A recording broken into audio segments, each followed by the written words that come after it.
सर्वसामान्यांच्या हक्काचा आवाज जागर जनस्थान।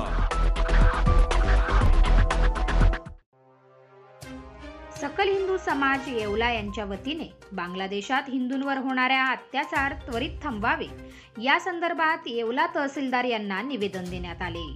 बांगलादेशात हिंदूंवर होणाऱ्या अत्याचार त्वरित थांबवावे तसेच इस्कॉन मंदिर ट्रस्ट प्रमुख चिन्मय कृष्णदास यांना तुरुंगातून मुक्त करण्यात यावे या संदर्भात येवला तहसीलदार यांना सकल हिंदू समाज येवला यांच्या वतीने निवेदन सादर करण्यात आले। या प्रसंगी सर्वपक्षीय कार्यकर्ते पदाधिकारी मोठ्या संख्येने उपस्थित होते। घटनांमध्ये इस्कॉननी खूप सहाय्य केलेलं आहे। मागच्या कोविडच्या काळात त्यांना प्रत्येकाला जसं भारतात झालं तसं तिथंही इस्कॉनच्या लोकांनी भरपूर लोकांना जेव घातलेला आहे, महाप्रसाद दिलेला आहे, संरक्षणही दिलेलं आहे आणि त्याच्या प्रित्यर्थ त्याच्या वतीनं त्यांच्या तिकडच्या मुसलमानांनी मागच्या वर्षीसुद्धा तिकडचं एक मंदिर उद्ध्वस्त केलं आणि आता तर तुम्हाला माहिती आहे सगळ्यांना कसं चाललेलं आहे हे सगळं थांबवलं पाहिजे।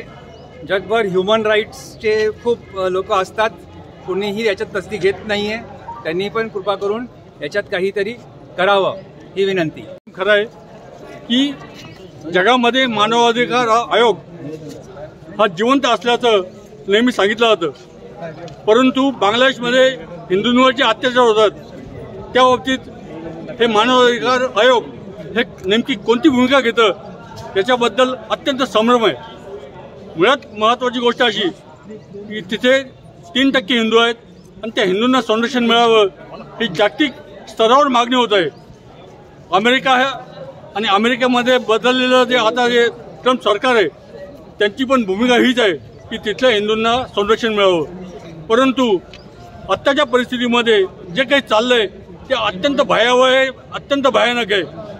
म्हणजे तिथे हिंदूंवर अत्याचार तर होत आहेत, पण हिंदू मुली किंवा हिंदू महिला यांना ज्या पद्धतीने तिथे वागवलं जात आहे, जे अत्याचार होत आहेत त्याची सुद्धा दखल ही या देशाच्या सरकारने घ्यावी आणि खरोखर मिलिटरी अटॅक करून ते शासन बांगलादेशचं शासन हे परत शेख हसीना वाजेच्या ताब्यात द्यावं आणि युनिटची हकालपट्टी करावी अशा पद्धतीची मागणी आपल्या सर्वांच्या वतीने करतो।